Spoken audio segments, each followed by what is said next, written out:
Hello, welcome to this week's edition of the Record Rangers podcast, brought to you by NordVPN, the best place to get premium even cyber security per month, all for the price of a cup of coffee. I'm Scott McDermott. I'm joined as ever by Andy Newport. Andy, it's been a few days since Rangers' last game. They were in the title or out the title race, in the title race. Are they now back out the title race after the Motherwell defeat the weekend?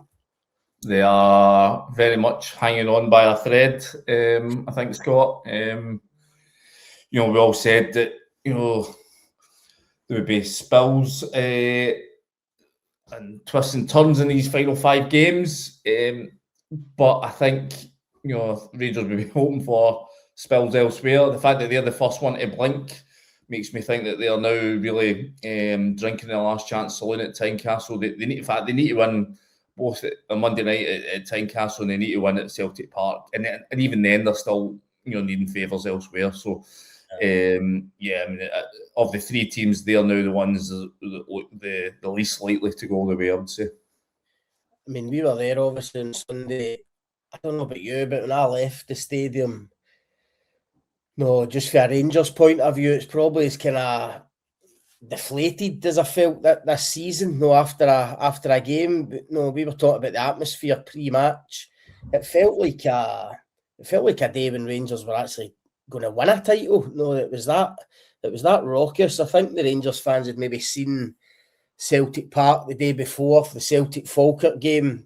No doubt the crowd kind of helped Celtic go over the line in that one. So the Rangers fans kind of played their part, but yet again, would you think they were kind of let down by the players' performance, especially in that first 45? I think that's beyond question. I mean, we all sat there after that Falkirk performance when you saw a lot of the sort of negative traits, the sort of things we've pointed to this year, and said, well, these are the reasons why Rangers won't win a title. Slow, weaken, in the middle of the park, ponderous, toothless at times, and you thought, and then you flip that to the second half where they were everything that Danny Rohl want from his team: quick, aggressive, front foot, playing fast, clinical in the final third. And you go, well, that's the blueprint. That is the way that Rangers can get themselves into this. To get them to a title, that's how they have to play. So you thought, well, especially the atmosphere, as you said. I mean, we turned up there and obviously, it was the retro kit day. Half an hour before kickoff, they sort of turned off the sort of mega mix that they play before games, just allowed the sort of atmosphere to build naturally. You thought it had a sort of real special day feeling. I remember turning to you about 2-3 minutes into the game, and you've got big Fernandez, big Giga sort of standing, foot in the ball, try to build out from the back, but looking in front of him, and it was just also static, and it was just also still and slow and pedestrian. You thought, they're at it again. They're falling into the same traps that they fell into at Falkirk first half, and obviously they find themselves again 2-0 down. Now, listen, this isn't to say to ignore the part that Motherwell played. Motherwell were fabulous in the day, thoroughly deserved their win. Everything that Rangers weren't, in terms of how aggressive they were, how they passed the ball, the rotations they had, the way that they worked space, the way that they drew Rangers into positions that didn't want to be, and obviously took their chances. But again, 2-0 down, okay, they get themselves level, much better second half performance, but at that point, it was gung-ho stuff.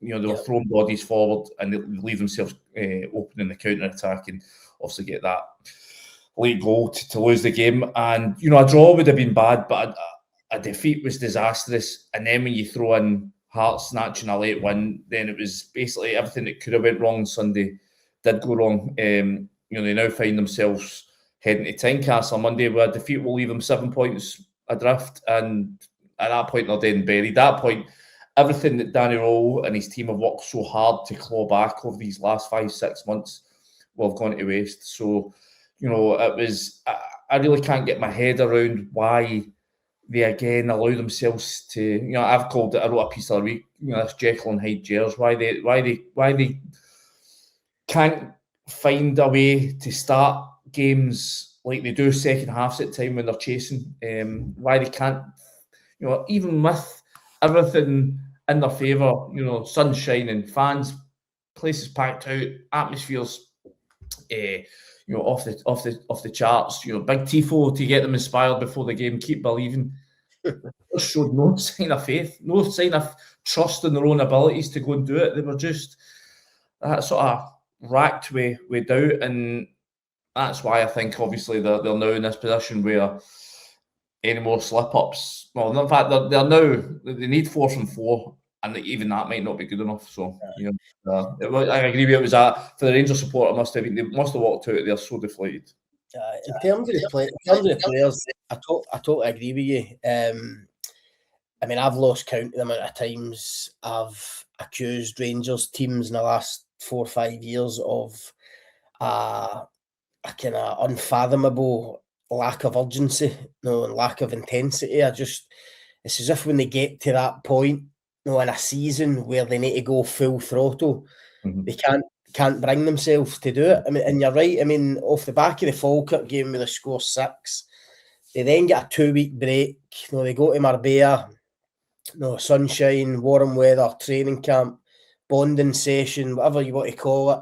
Should have come back in really good spirits. You know it's going to be a tough game against Motherwell, but I mean the man in the street can tell you need to come out the traps flying in that game. No, it's 5 games to go in a title race, and as you say, instead they were passive, insipid, standing off, no tracking back, no putting the same work rate in as Motherwell, and they paid the price for it. Now, that's on the players, but there has been a lot of talk since the weekend about the manager's role in it and where they got it wrong. And I mean, I must admit, I thought that first half, and I know people have spoken about it, but probably not enough.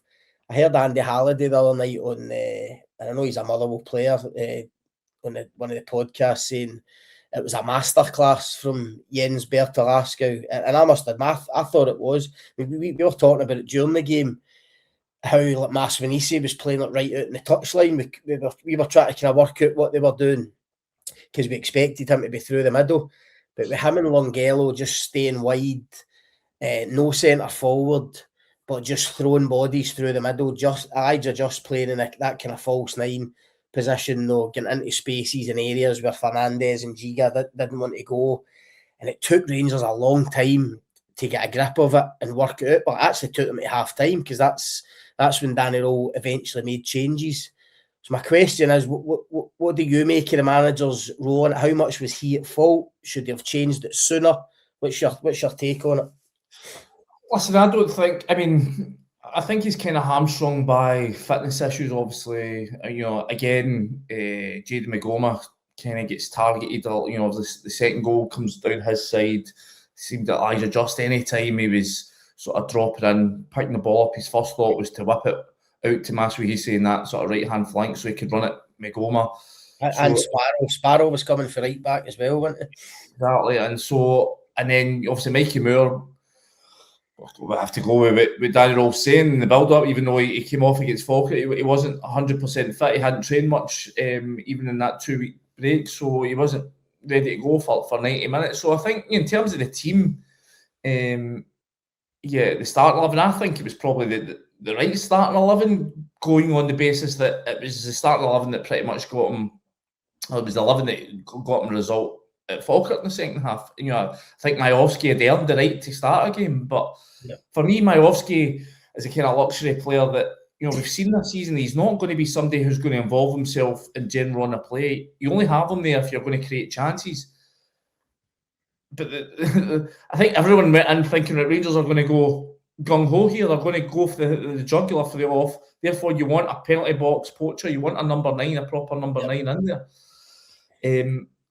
I think he got it right. For me, I think it just comes down to what the players. You said to me at one point in the game, Motherwell just running harder than Rangers. Yeah. And it's so true. You look at especially the first goal, how easy it is for Lucas Fadinger, to just burst into the box and get clear to fire that left foot shot past Butland. No one gets close to him. No one runs as hard. You said I remember you turning to me saying as well when Diamandi came on, it's like Diamandi sort of helped change the balance in Rangers' favour just by grafting, just by putting himself about a bit more than, like, say, Chukwani had done in the first half. And for me, it was like, I remember writing this in my match report, it was difficult to see which was the team that was going for the title. For me, it was like Motherwell, the side that were showing all the appetite, all the hunger. And that's just a damning statement to say about a Rangers team that are bang in the title race. They're a point off the lead. They've got huge games coming up. All they had to do was get a result against Motherwell, and then they can look forward to these two games with the prospect of going top and potentially cementing themselves as title favourites. All they had to do was take care of Motherwell and show the right attitude and the right application, and they failed to do it. Can you pin that on Danny Rohl? I'm not sure. As you say, this is something that we've been pointing at, not just this Rangers team, because it's a vastly different playing squad, but I mean, it's been 4 or 5 years, so yeah. There's certain individuals in there that really need to take a look at themselves because they had the opportunity, it was there in their hands, and they let it slip. I think, I agree with certain things you've said there, but where I would question the manager, and look, ordinarily, Rangers should be able to get against Motherwell at Ibrox 4-4-2 and go and dominate the game and score goals, right? That's happened for certainly back in the day when Rangers were successful and winning leagues every year. You wouldn't have bothered about. Can you imagine back in the kind of 9 in a row years if somebody had said, I can't believe Walter Smith's gone with 2 in midfield against Motherwell's 3. No, we're not going to get a lot of the ball. Just that would just never have been spoken about. However, you're talking about a current Rangers group and current situation where I remember after the game at Fir Park, the last game against Motherwell, when Rangers could only get a draw against 10 men, Danny Rohl and James Tavernier both came out after the game, and I was quite surprised, despite how well they've done this season. I was surprised when both of them came out and said, look, we knew going into the game that we weren't going to have a lot of the ball, we weren't going to see a lot of the ball. I mean, I thought for a Rangers team, that was almost like unacceptable, no matter how good Motherwell were. But if that is your belief that night going to Fir Park, why would you then come to the Ibrox game at the weekend and decide we'll just play with 2 in midfield against their 3? Because if you already think they're going to have most of the ball and then you're giving them a further advantage. And by the way, I've heard Motherwell people and I've heard people talk since the weekend, it was actually 4 they had in the middle of the park. That was almost like a box of 4 if you include Just in that. So I felt for Raskin and Chukwani in that sense, no in terms of the work rate, because I still think they could have worked harder. But to go in with that shape against a Motherwell team who are adept at keeping the ball, I thought it was a mistake. And obviously at half time, I think the manager recognised that. I thought Rangers were lucky not to be 3 or 4 behind. I felt a bit for Majowski, if I'm honest, because I actually thought Majowski was pressing well and actually looked up for it and actually played with a bit of intensity, closing defenders down. But you could see him during the game almost looking behind him to say, is MD going to follow him in here or is MD going to back me up? And at half-time, Rohl probably didn't want to take him off because he had worked hard in the game, but they had to change the shape, so somebody had to be sacrificed. And they obviously tinkered with it. Asgard was kind of dropped in deeper onto Elliot Watt, basically, who was kind of running the game for Motherwell along with Slattery and Fadinger. And Rangers get a bit more of a grip in the game, and obviously they get the 2 goals. But as you touched on earlier, you still never felt Rangers were totally in control of the game. It was just a bit, the crowd were behind them and it was needs must, it was desperation. Let's get balls into the box. They get the 2 goals.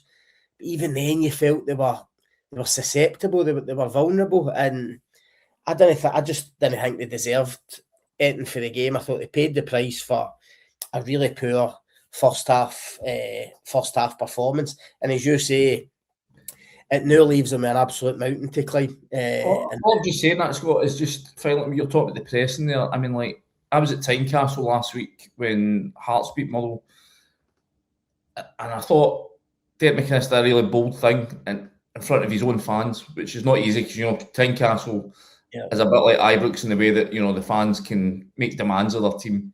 And he basically said, when the goalies get the ball, when the centre-backs get the ball, I don't want you pressing. I want you sitting off in your shape and force them to go long. Because that's what they're really wanting to do. They're wanting you to press. And once you press, the hole that you just left, that's where they're going to work the ball into, and that's where they're going to kill you. Yeah.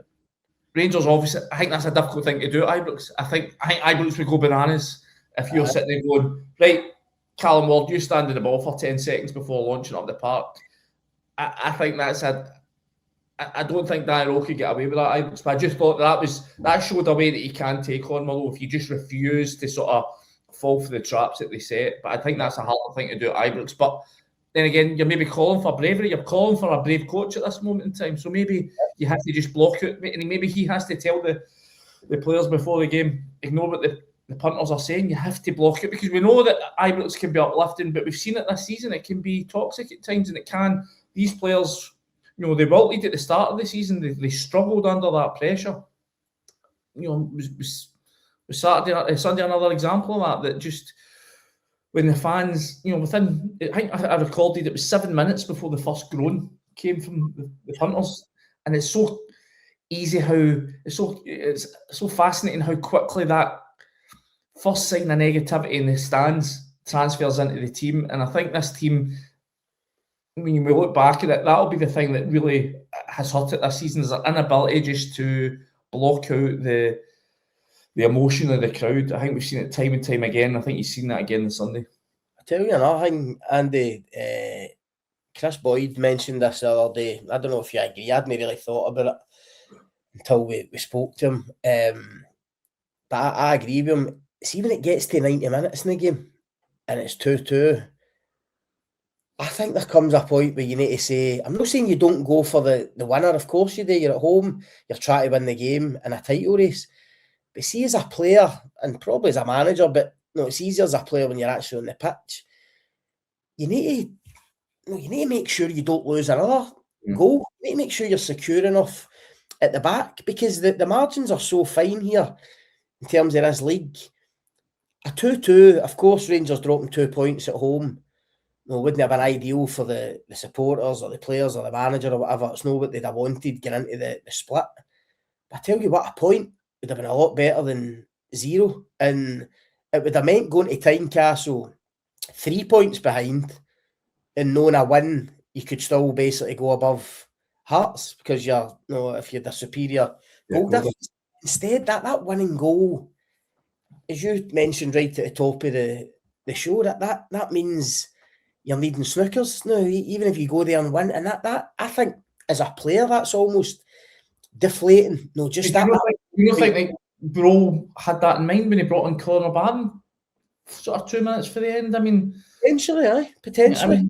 Maybe it is one of the players in to try and sort it themselves and just have that steel about you that, if you're a player and you're on the pitch, a couple of minutes to go, or the board comes up, I suppose you need to have that kind of mentality and that kind of resilience in you to say, right, okay, we're still trying to get a goal, but if I'm a Connor Barron or a Raskin or even the centre backs, you start pulling guys in and saying, no, come on, we need to, we're trying to get a goal, but we can't concede one here. No, you need to stay tight. Don't let them get a breakaway. I think the winning goal comes for memory serves me. Max Aarons just swings an aimless crossing that the keeper comes out and takes. Yeah, that's unforgivable. That was Motherwell found it so easy to get out from the goalkeeper. Timing the first goal comes from a move that starts in the goalie. I mean, that wasn't just in stoppage time. All afternoon, Rangers weren't switched on to those transition moments. Ball goes dead at the goalie's hands. You need to fan out. You need to cover the spaces, and they didn't. There was a couple of times I remember balls getting into the box.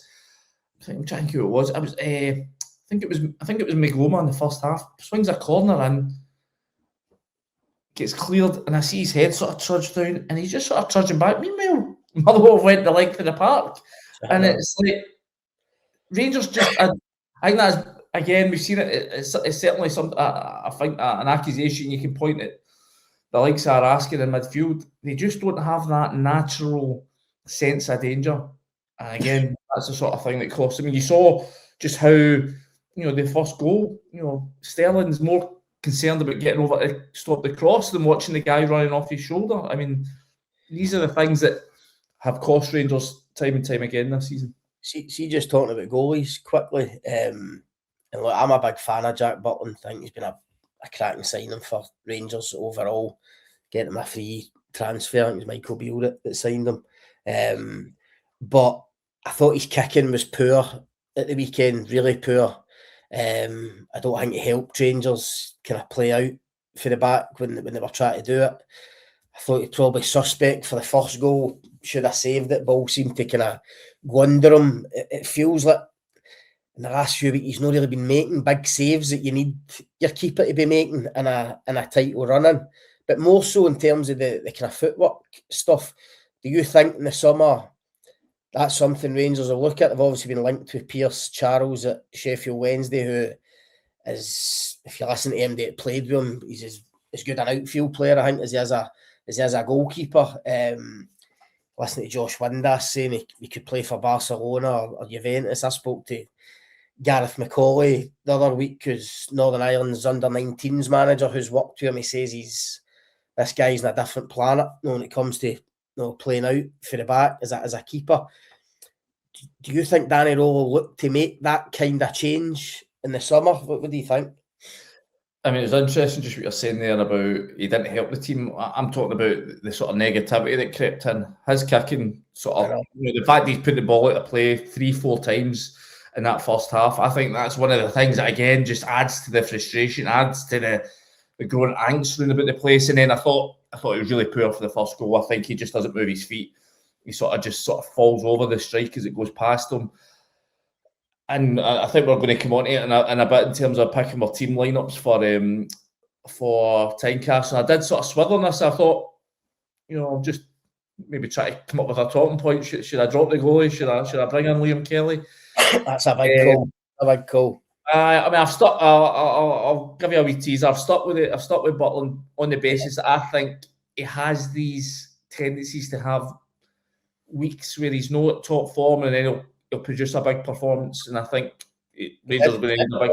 He cost them at Tynecastle last time. Yeah, I know. But I think I can just think of so many times where he's maybe under the cosh. I'm thinking like Fenerbahce last season, where he was having a really poor time, and then he was terrific in the penalty shootout. Obviously, he lost his place no long after that. But I've just got a funny feeling he's going to have a big say.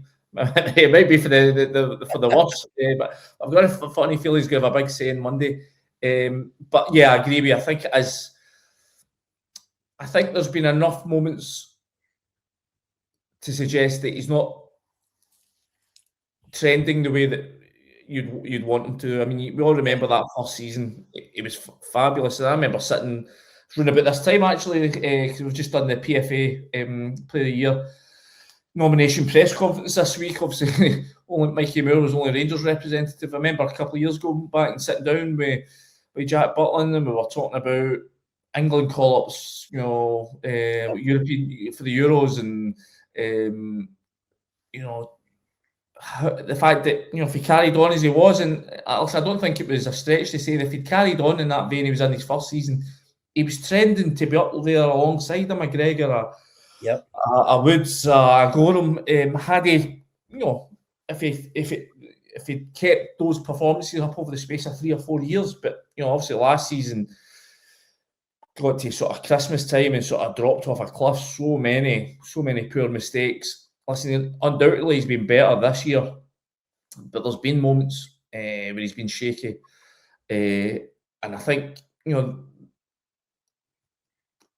team like Motherwell, they're going to put you under pressure. They did, I think you'll find that going to Tynecastle and that wee pitch at Tynecastle tight, Hearts will be looking to press him at every opportunity. So I think going forward, I'm with you. Stop fudging the issue. Are they going to replace him? Yeah, I think they will. I think they want somebody who's more competent with his feet. But I think at the end of the day, your Rangers goalkeeper, you need to be a shot stopper, and you need to be sound mentally. I'm not trying to say that he isn't, but he has a mistake in him, Butland, and I think to be a proper Ranger, if you're being held to the standard of a Gorham or a McGregor, listen, those guys are difficult to find, but you have to be a goalie that can go 90 minutes and then have done nothing and then pull one out the top corner. Jack Butland at times can do that, but there's times where they can definitely have sort of wee brain fart. So I think it will be a position that they address in the summer. Listen, I think you'll find that Rangers start next season with virtually an entirely new defence. I mean, Romans and Fernandes, but you think about it, beginning of the season, there was 4 guys that started the season in defence, plus the goalkeeper next season could all be away. I think it'll be a whole changes. We need to look ahead to Monday, obviously. That's all MD's interested in now. Team selection is going to be a big talking point, and obviously how Rangers are actually going to do. We'll go on to predictions in a minute, but what's your starting 11 then? Given what happened at the weekend, what's Danny Rohl going to do differently? What's your team for Monday? Well, I thought Rangers got far too narrow in that first half. They lacked the width. You're not getting the fullbacks high, and I think that's when they started getting bogged down. So I think I think the best thing for them to do is change the shape and go with a 4-2-3-1. So my team would be, and this might surprise you in terms of Butland and goal, but I think this will surprise you in terms of right back. I think I'd go with Tavernier. I think his legs could cope in that pitch. It's not the big, huge pitch there. I think Rangers going to need experience. I think Sterling the weekend, I think he was culpable for certainly a couple of the goals, maybe the first and the third goal. So I think I'd be going with Tavernier back in. Obviously, Fernandes, Giga, and then obviously the left back all comes down to whether or not Tua Romans is fit. But if he's fit, he's straight back in there for me. And then at the base of midfield, I'm going Raskin and Connor Barron. I think Chukwani has been hot and cold at times. I thought he was really poor first half at Falkirk. Yep. A couple of weeks back, although he gets the goal. I think Barron has merited these. He obviously had that injury, came at a really poor time when he was flying. I think I'd be tempted to give him a shot, bring him back in. I think you're going to need his energy, but more than that, I think you need somebody safe in the ball. I think Rangers have been a wee bit rash with their passing of late, especially that first half. And then I'm going to go really bold in terms of my middle, my attacking midfield. I'm going to go with Antman out in the right. I'm going to go Gisama left. I'm going to go Mikey Moore through the middle, playing off Yusuf Chermiti. So that's my team. They're taking that. Listen, I think a lot of the points you've made are valid. I've got a few changes in mine. I'm going more like a 4-3-3. Butland in goal. I know what you're saying about Tav, and there's definitely an argument for it because I think Sterling's been poor the last couple of games. Certainly wasn't at it on Sunday, but I'm going to give him another chance. I just think his physicality, his running power, his defending potentially against Kizaridis will be required. So I'm going to go Sterling, Fernandes, Giga, Romans. I think that has to be the back four. In midfield, again, I take your point about Connor Barron. I think Connor Barron's pushing for a start, and the some of the qualities that he's got, I think, probably have been missing. But I'm going to go with Chukwani as my sitter, and I want him sitting as a number 6 and using his power and his physical. Listen, I think it's going to be a scrappy game on Monday. Not a great deal of football played in it, if I'm being honest. As you say, tight pitch at Tynecastle, fans on top of them. Chukwani's played in a couple of different roles, as a 2 or as a 1. I would just like to see the manager saying to him, "Look, you're the destroyer in there today as a number 6. Go and use your physicality." Ahead of that, I would play Raskin and Diomande as my other 2. He touched on it with Diomande. I don't think he's the best footballer in the world, but he runs and he's got energy and he gets about the pitch and he's wiry, and I think all those kind of qualities you're going to need at Tynecastle. So that's my midfield three. Shamiti up top, I think has to start. Mikey Moore has to start. I'm going to go with him in the right. And I agree with you. I'm gutted that you've thrown Ant-Man in because that was going to be my wild card. I think Rohl has to do something different, and I would try Ant-Man on the left and Mikey Moore on the right. I think Ant-Man deserves a chance. You're right on that pitch. Rangers will need width, proper width, and I would get him to hug that touchline and try and take on his man and get service into Shamiti. He didn't even go off the bench at the weekend against Motherwell, which I thought was surprised me as well. But Gassama just hasn't done enough for me. I mean, the Rangers fans so frustrated with him at the weekend. I mean, I thought he was totally anonymous for 45 minutes. Came into the game a wee bit more in the second half. I'm just always intrigued with boots he's wearing. I mean, there was I think in the second half where he cuts in for the right, he's got to throw a cross in it, and he does this thing where his boot just slides across the grass, and I'm sitting going, I know. He never seems to be like properly balanced when he's cutting past players. There's always this stumble that he has to overcome, and I'm like, somebody needs to sort this guy's boots out because this happens every week. I know. I just don't think you can rely on him. I don't think he's reliable enough, especially in a big game like this. And look, Ant-Man, before his bad injury, Ant-Man was toiling badly as well. If you remember that night in Bergen, Danny Rohl's first game. A lot of promising glimpses since he's come back for that though, and it's always cameos. It's always nothing. It's always at the end of a game. You go, well, it's easy to do it then. I think he needs to come in and listen. What did it cost? £4 million? I think you're right. I think this week to produce.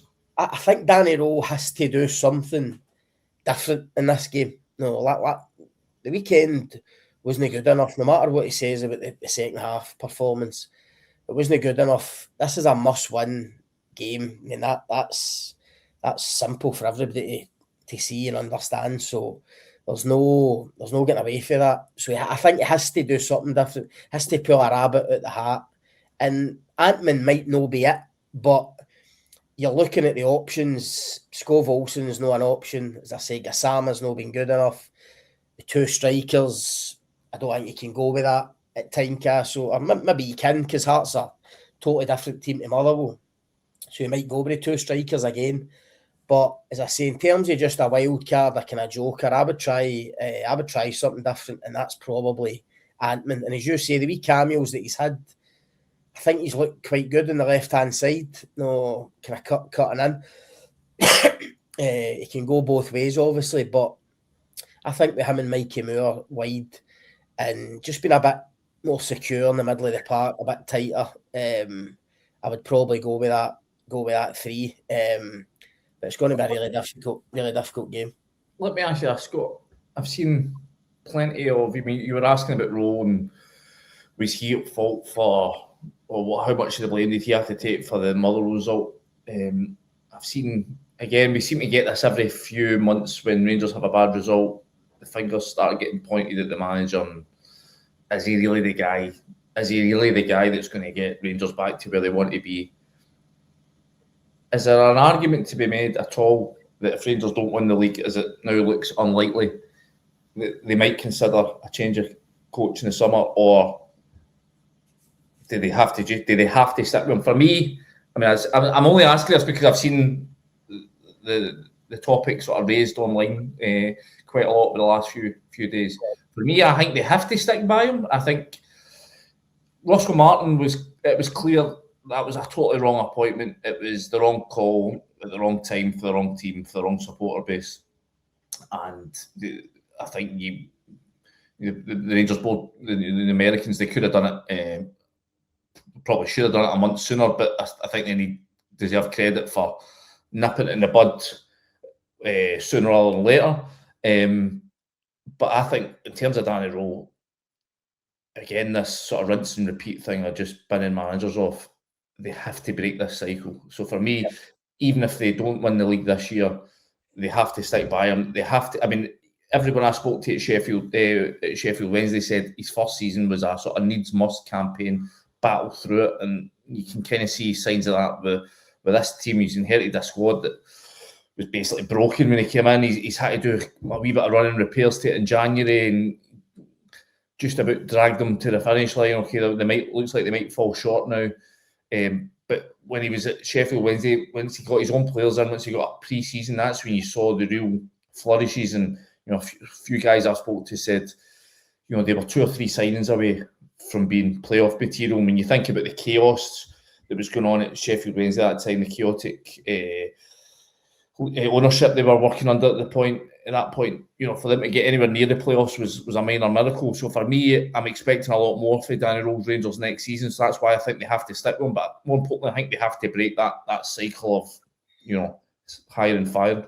Aye, look, let's be clear. Danny Rohl will start the season as Rangers manager next year. There's no doubt about that. Irrespective of what happens in this title race, what I would say is, if he finishes second in the league and it's pretty tight at the top, given the start they've had, if he was to finish second, of course Rangers fans would be disappointed, but I think they would go into next season with a real bit of optimism about Danny Rohl, about the squad. I think they would really get behind him for the off.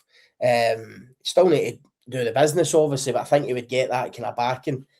I think if he finishes third in this title race, it does put a wee bit more pressure on him, and I think that's just natural when you're an old firm manager. Finishing outside the top 2, it's not a good look, irrespective of the circumstances or what's happened at the start of the season under Russell Martin or whatever. The start of the season, the 13-point things, I mean, I know he keeps raising that, but that's gone because exactly you were virtually level. At one point, you're top of the table. Okay, you played a game more than Hearts, but the 13-point thing is now mute. You got yourself there. Exactly. And now there's a possibility you're going to blow it. Yeah, and that's why third will be tough to take for a lot of the punters. So I think third basically means he's under a bit more pressure right for the start. And I said this other night, and it's the same for every Rangers manager, but so few have managed to kind of do it in recent times. But there are no excuses. Next season, Rangers have to start the season fast, hard and fast, and get off to a winning start. Sounds an obvious thing to say, but we've been covering Rangers for the last 5 years at least. And Michael Beale, remember Kilmarnock away, dropping points first day of the season. Clermont 0-0 at Tynecastle first day of the season. I think you could even go back to Van Bronckhorst. Started. He beat Livingston, but it was a really horrible game. We were there, remember? Yeah, Scott Arfield. It was one where Cholak basically touched the ball about twice in the first half. Aye, was that a victory? Was that not a draw as well? No, was that a win? Narrow win. I can't remember. I think it was a win, but anyway, they need. I'll look up. You keep talking. I'll look it up. They need to start.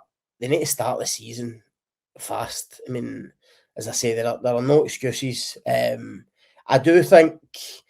I agree. I think it will help Danny Rohl to get them away and get a proper pre-season. I think he will make 2-1. 2-1. Joe Robley put them up. Arfield and Tavernier. There you go. Right, okay. I think Tav was a late winner. But I do think he'll make changes. We touched on the goalkeeper situation. That might be one of them in terms of getting them playing more for the back. I think the signings in January, I think we know Romans is a class act, and it's just going to get better and better.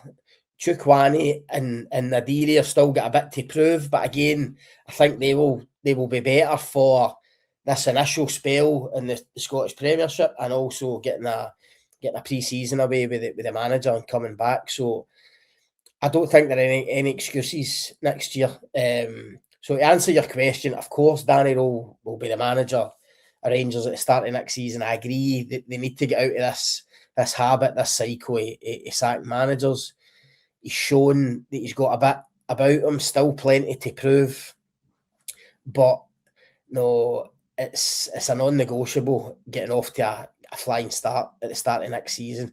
They have to put themselves in contention early on instead of this constantly chasing and trying to claw back points deficit. So that will be a big challenge for them. But as I say, they still have to finish this season strongly, because I do think if they finish third, by the way, especially if Celtic win the league, and it's worth noting that there's no getting away from how painful that will be for Rangers fans. To look at what Celtic.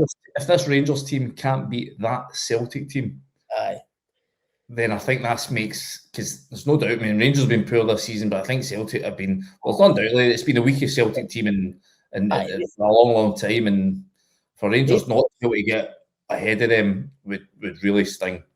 They've lost 8 games and they've changed their manager 3 times, and they've had widespread fan unrest against the board. So, I mean, if that's not a poor season, I don't know what is, and yet Celtic might still end up with a double. So, as you say, that for Rangers fans, that will be as painful, I think, as a lot of the league losses and the kind of banter. He's one of these ones that will sting more. I mean, it's okay getting scalped, like Brendan Rodgers versus sort of Pedro Caixinha team, and you're getting beaten 4 and 5, and they hurt. But I mean, for Rangers fans to see their team lose to this Celtic team, I mean, that is, that will really sting, I think. So. And by the way, Celtic have still got good players, but it's the turmoil that surrounded them this season, and the fact they've lost 8 league games. I mean, I think that's the first time. I think it would be the first time a champion. No, I ran through this. There's a couple of times that I think you might even had 9 defeats. Right? That might have been like in a 44-game league season, sort of one of those early 90s sort of thing. In the SPL era or SPFL era, I don't think a team's lost 8 and won the. I definitely looked this up. I'm sure I sent it to Gav a wee while ago. You keep talking, I'll see if I can find it. No, as you say, I think it'd be tough to take. So that's why Danny Rohl's got to. Even if they say they don't win on Monday, even if it's a draw, for instance, it's still imperative that they go to Celtic Park and win. Even if it doesn't, if it's not going to get them the league, they almost need to try and make sure if they don't win it, that Celtic don't win it either, and it's Hearts year, because I think that would be hard for them to take. I can't find that anyway. Yeah, but what's your prediction then for the weekend? I just think it's tough to see Rangers going there and winning, I think, after that performance.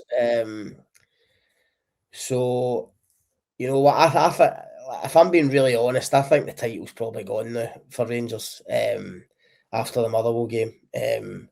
Really difficult to go to Tynecastle and Celtic Park and win back-to-back.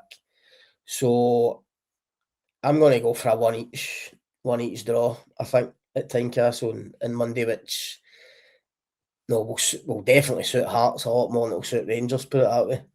I think you're going to find that, I mean, we always rave about the atmosphere at Tynecastle, just the way the stadium's set up and how tight it is and how steep the stands are. But I think you're going to find this is an atmosphere like you've never ever seen at Tynecastle. The roof will be coming off this place.